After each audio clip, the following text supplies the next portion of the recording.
8. Включается программный автомат аппаратуры опытного поля. Сброс!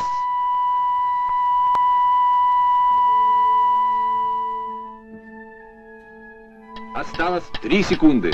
2, 1, 0.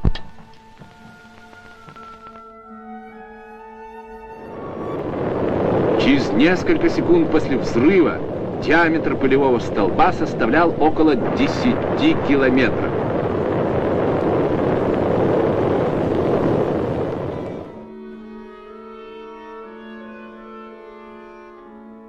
Many nuclear weapons like the one just shown were in the possession of the Soviet Union before it eventually collapsed. They were stored in the newly created countries of Russia, Ukraine, Belarus, and Kazakhstan. The 1992 Lisbon Protocol, which solidified the post-Soviet states' commitment to granting Russia their nuclear arsenal, was a total backfire because it stripped smaller nations of their only real protection and gave Russia a nuclear monopoly. It forced other nations, such as Ukraine, to reform their strategies in dealing with Russia. With the creation of the Tsar Bomba in 1961, the world has been less safe. The power of the Tsar Bomba was 1,570 times stronger than both the bombs dropped in Hiroshima and Nagasaki. Throughout the height of the Cold War, the risk of a nuclear war breaking out was at an all-time high. However, once the Soviet Union collapsed in 1991, the world breathed a huge sigh of relief. Fortunately, that period of time did not last long. Soviet nuclear weapons were being stored in locations all throughout the former country, meaning that technically, 4 of the new former Soviet nations were in possession of nuclear weapons. Russia naturally had the most, but Ukraine, Belarus, and Kazakhstan inherited some of the arsenal. This issue was actually worse than one might assume because these former Soviet nations had lots of attention and hostility. If you pair that with nuclear weapons, a very apparent problem becomes clear. One journalist described the situation as Yugoslavia, but with nukes. Fortunately, the United States joined the picture, but the way they handled the situation was not adequate. See, the world didn't want 4 new nuclear powers. The United States, along Russia, proposed that 3 others would hand over their nukes to Russia in exchange for protection and peace. In doing so, Russia, Ukraine, Belarus, and Kazakhstan would join the START I treaty, and they would also be required to join the Treaty of the Non-Proliferation of Nuclear Weapons.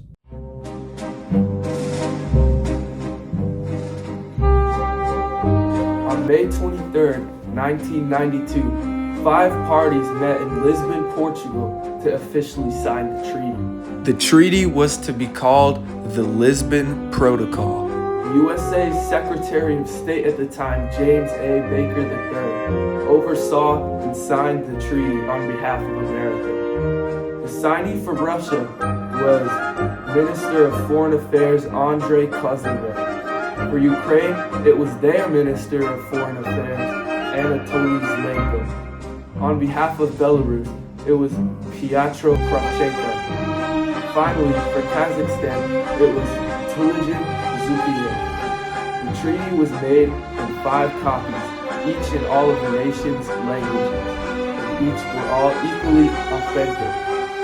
The treaty essentially granted the countries that were giving up their nukes protection from Russia in the event of an attack or an invasion. The treaty itself was composed of 6 different articles, each clarifying exactly how the treaty was going to work. Although the representatives of the nations signed the deal in May of 1992, it did not actually take effect until December 5th, 1994, almost 2 years later. The treaty was originally set to expire alongside the original START treaty 15 years after it took effect. That date would be December 5th, 2009.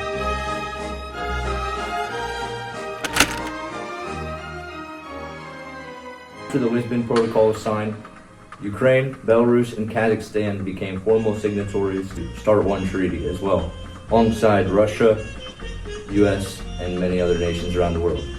The START 1 treaty is what made the request to conceal all weapons to Russia. Yet without the Lisbon Protocol, that commitment would have been solidified, as the Lisbon Protocol amended the START 1 treaty. This action also began the rapid reduction of nuclear weapons on the territories of the former Soviet Republic, a significant step in the post-Cold War stability.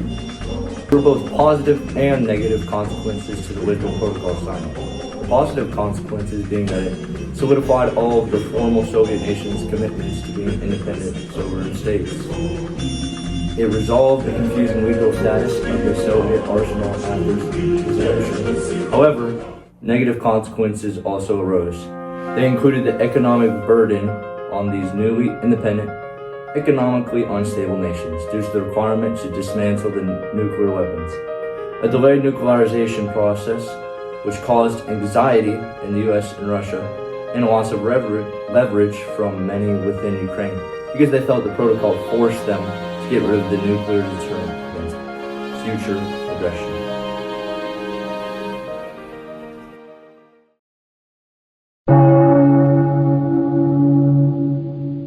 Ukraine had a reasonable suspicion future aggression was coming. After Russia had all of the nuclear weapons thanks to the Lisbon Protocol, they were power hungry and they invaded Ukraine on two different counts. The first invasion was the annexation of Crimea, which took place in March of 2014 in Ukraine. Russia seized and subsequently incorporated the Crimean Peninsula from Ukraine. This invasion led to the US and EU imposing major sanctions targeting Russia's financial and energy sector, causing long-term economic friction. This invasion also paved way for the infamous Russia versus Ukraine war. Russia versus Ukraine war was caused by Russia's 2022 invasion on Ukraine, and this is because Ukraine lost the nuclear deterrent and they were in an economically unstable position, as they feared before. The war is still ongoing as of 2026, and it has caused global food insecurity because agricultural production and exports were heavily disrupted, an increase in global poverty levels, immense long-term environmental damage on Europe from all of the fighting, and it led to the death or injury of over 2 million people. This war has caused one of the largest refugee crises in Europe since World War II, with over 14 million people forced to leave their homes. In the end, the Lisbon Protocol was a major mistake that backfired on the world. By taking away the only real protection smaller nations had and giving it to Russia, we basically gave a bully the power to do whatever it wants. To fix this mess, we need a complete reformation of global security. We have to stop trusting pinky promises and start building a system where superpowers are actually forced to keep their word.